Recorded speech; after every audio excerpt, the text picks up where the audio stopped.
Olá, pessoas.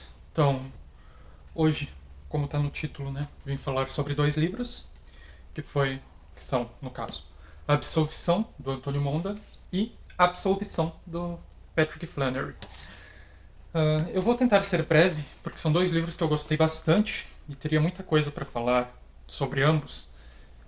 E a brincadeira, eu li os dois agora justamente para poder fazer a brincadeira dos dois livros com o mesmo título. Mas vamos na ordem de leitura, como sempre. Eu comecei com o do Antônio Monda, porque. Estão ouvindo os gatos brigando? Pois é. Comecei com o do Antônio Monda. Primeiro porque eu tinha mais expectativas com o do Patrick Flannery, única e exclusivamente porque eu achei essa capa mais bonita do que essa. Nem sabia sobre o que se tratavam os livros. E também porque será mais curto, né? Mas enfim. Aqui a gente vai ter o nosso protagonista chamado Andreas, ou Andreas, enfim. E ele é aprendiz, digamos assim, de um grande advogado ali, que é o Federico Scalia. Ele é um advogado já avançado em dias, né? Já idoso. Não chega a ser idoso exatamente, mas ele já está ali às portas da aposentadoria, já poderia até ter se aposentado, mas não o fez. Aí ele é conhecido aqui principalmente como professor, porque ele já deu aula de direito e tudo. E, como eu disse, ele é bem. Não sei se eu disse, mas enfim. Ele é bem prestigiado, né? Bem famoso na área. Ele passou por um processo ali onde ele era réu antigamente, mas ele foi absolvido, né? Enfim, o Andreas tem muito orgulho de ser um, um aprendiz e até podemos chamar de um amigo próximo do professor, uh, por toda essa fama dele e tal, né? E aí eles conversando, eles vão falar bastante sobre filmes. Então, assim, o autor, pelo que diz aqui na orelha, ele é italiano, mas ele vive nos Estados Unidos, né? Ele nasceu em Roma, mas mora em Nova York. E ele, então, ele nasceu em Roma, é italiano, mora em Nova York. O livro se passa na Itália, mas tem um personagem ali que é o antigo pupilo do professor, que tem uma fascinação pela América. E o filho do professor também vive nos Estados Unidos. Tem até essa parte que fala, eles estão conversando, né?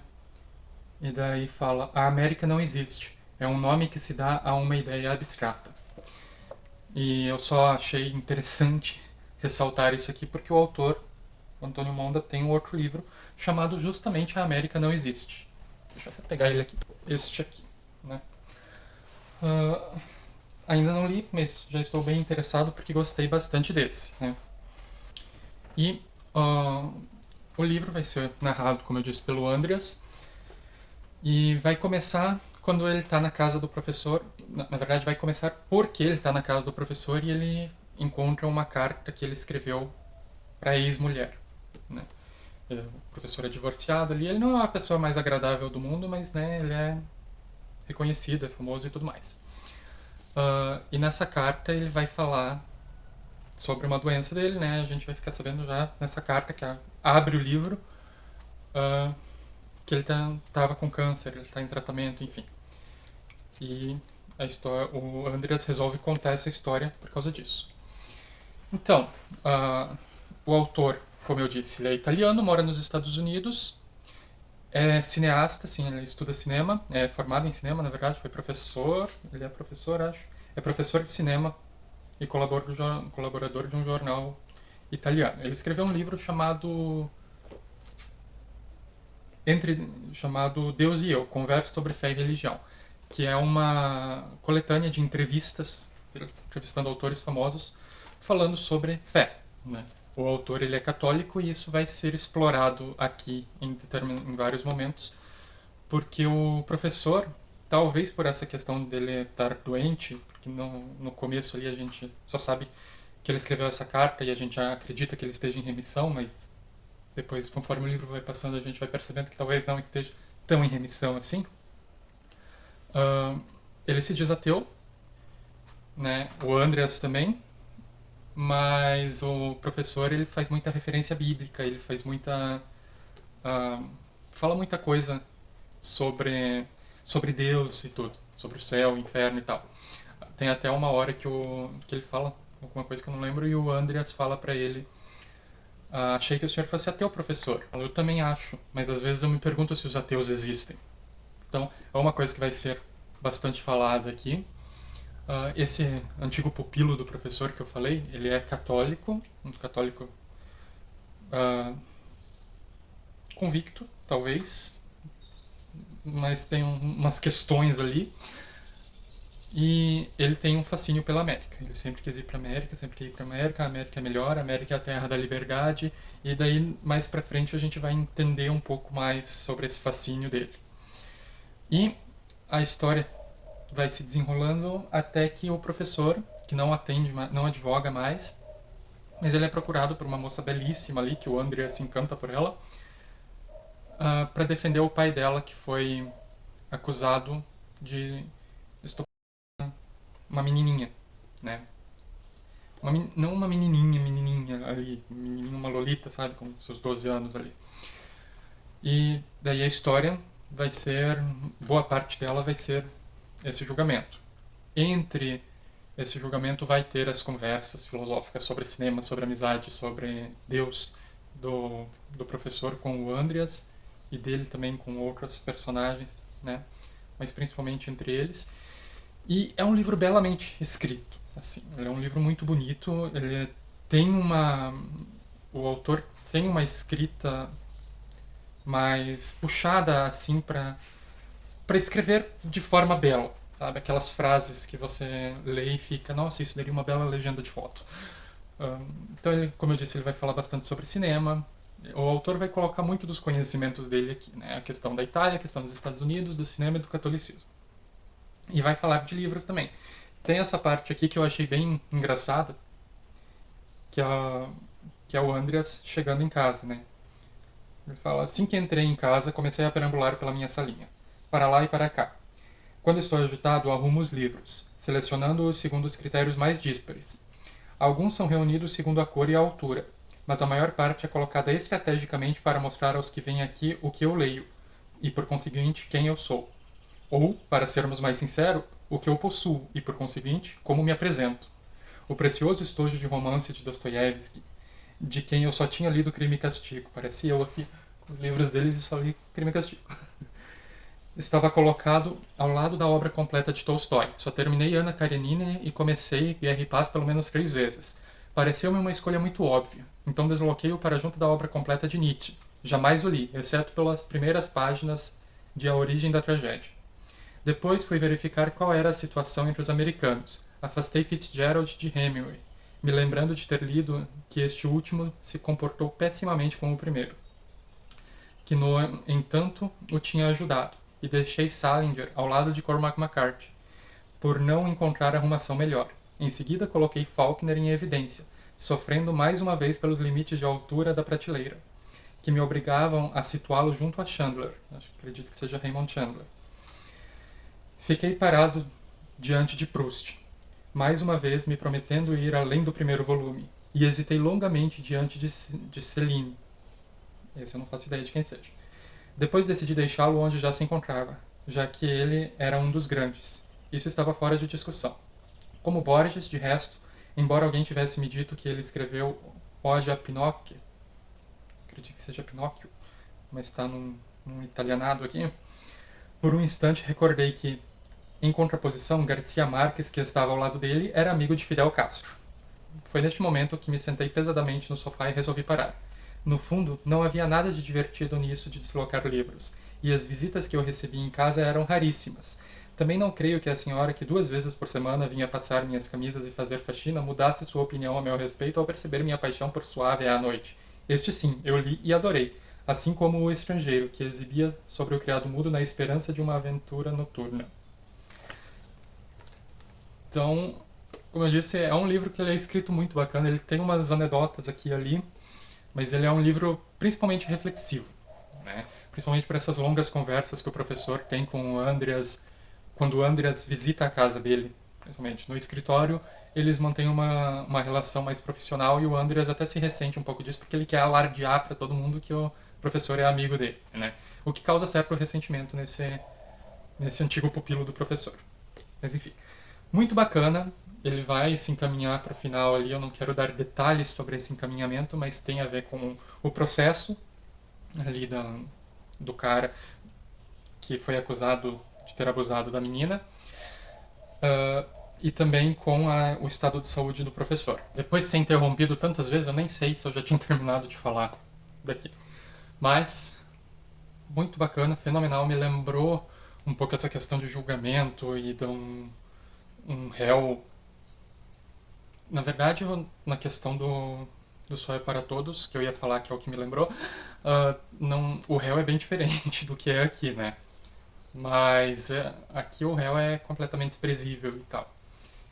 Até é falado, parece que ele quer provar a inocência dele, dando a certeza de que ele é culpado. Porque ele não tá nem aí, é um cara velho já, bem idoso e, né, enfim. Vai ter umas cenas chocantes, pós-julgamento, inclusive, mas muito bacana. Tô ansioso para ler o outro livro do autor. Quero encaixar ele o mais breve possível, porque adorei a forma que ele escreve. Assim como eu também adorei a forma que o Patrick Flannery escreve. Só que ele é o único livro dele que a gente tem aqui no Brasil, né? E aqui, ele não tem toda essa poesia, digamos assim, que o Antônio Monda. Ele escreve muito bem. Dá pra ver que ele sabe o que ele tá fazendo aqui. O Patrick Flannery, ele é estadunidense, mas ele é um estudioso da África do Sul, que é onde vai se passar esse livro aqui. Então, tem o Sam, que ele é da África do Sul, mas ele foi estudar nos Estados Unidos e agora ele está de volta para escrever a biografia da Claire, que é uma autora já idosa, também da África do Sul. É uma África do Sul ali pós-apartheid. Então tá todo aquele caos político de mudança de governo, sabe? Passando de um extremo ao outro ali. Então tem o povo ressentido, tem o povo racista. Vai ser coisa bem tratada aqui. Outra coisa que vai ser tratada vai ser as questões familiares, né? Vou ser atrapalhado de novo? Não, acho que não. Serão as questões familiares e o que é real e o que não é. O que é qual é o trabalho da ficção na realidade. Porque é assim, a gente tem várias... A narrativa é dividida em várias frentes, digamos assim. A gente tem os capítulos com datas, ali com o ano onde está acontecendo, que normalmente vai se tratar do passado, né? Aí a gente tem os trechos da biografia, das entrevistas que o Sam está fazendo com a Claire, né? As entrevistas para ele escrever a biografia, né? E também intercalada com a vida dele atual, né? Tem a Claire comentando sobre os diários da filha dela, a Laura, que são cadernos de anotações, meio que diários que ela deixou, que ela morreu. Ela fazia parte da resistência armada ali na época do caos maior ali do apartheid e tal. E ela escreveu alguns livros, alguns cadernos no caso, alguns diários, que a Claire lê e fala. E né, nesses capítulos com datas que a gente vai ver o passado, a gente vai ver a Laura e também o Sam, porque eles se encontraram, né? Então o Sam a gente vai ver que os pais dele morreram e ele foi criado, entre muitas aspas, ali por um tempo, por um tio que era meio irmão da mãe dele. Só que era desprezível esse cara. Ele só dava de comer uma vez por dia, ele batia pra caramba e, sabe, era o terror, sabe? Uma das piores cenas de maus tratos às crianças que eu já li tá aqui, o que o Sam sofreu. E, né, o Sam conheceu a Laura, né, passou um tempo com a Laura quando ele era pequeno, depois que o tio dele morre. Inclusive, é uma coisa interessante porque a Laura vai contar uma versão de como o tio do Sam morreu. Esqueci o nome dele. Bernard, acho que é. Vai contar uma versão de como Bernard morreu. A Claire lendo os cadernos dela vai contar essa versão, mas também vai contar a versão que ela acredita que realmente aconteceu, que ela acha que é ser mais possível, conhecendo a filha e uh, o que ela acredita que aconteceu. E nessas datas, nesses capítulos com o ano ali, numerados, que vai ser um narrador onisciente, não vai ser narrado em primeira pessoa, a gente vai ter outra versão da morte do Bernard. Então, vai ter esses caminhos ali que a gente acha que é uma coisa, depois a gente vê que não é bem assim. Então, essa questão da ficção se misturando com a realidade vai ser muito frequente aqui. Inclusive, né, como eu disse, tem as entrevistas da Claire Dando falando sobre dando para o cara escrever, para o Sam escrever a biografia dela. Enquanto isso, a Claire também está escrevendo um livro chamado A Absolvição, que vai tratar é um livro, é uma autoficção, né? Ela vai falar sobre a vida dela, mas de uma forma romanceada. Tanto que ela fala pro Sam, né? Ela fala, acho que é interessante que você saiba que eu estou escrevendo isso, mas não vai ser uma coisa que vai rivalizar com a sua biografia, com a biografia que você está escrevendo, porque, né? Aqui é um romance baseado na minha vida e o que você está escrevendo é uma biografia, exatamente, né?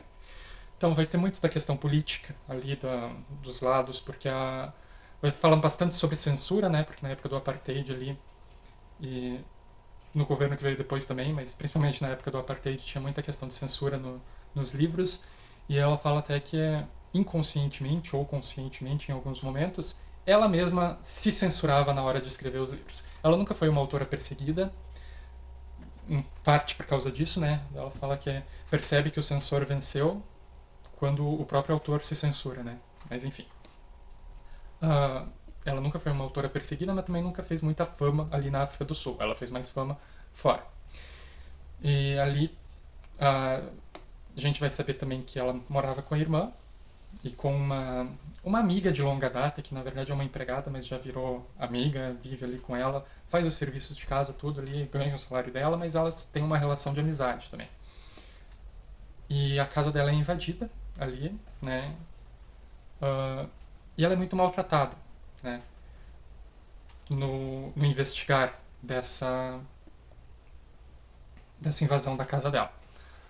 Porque a irmã dela, agora eu não lembro se foi a irmã dela ou se foi essa amiga barra empregada dela que salvou todo mundo de dentro da casa. Que ela tinha uma arma lá e daí ela conseguiu espantar os invasores e tal. Só que, tipo, ela não viu, ela tava na cama, ela viu os invasores passando pela porta do quarto dela. E eles estavam encapuzados, estavam de blackout, estavam de manga comprida. E daí a polícia queria descrição dos invasores. E ela não tinha como dar uma descrição porque ela não viu, né? Eles estavam totalmente cobertos, ela não sabe se eram brancos, se eram negros, se eram homens, se eram mulheres, ou, né, não sabe de nada, né? Só que eles insistem que ela não quer colaborar.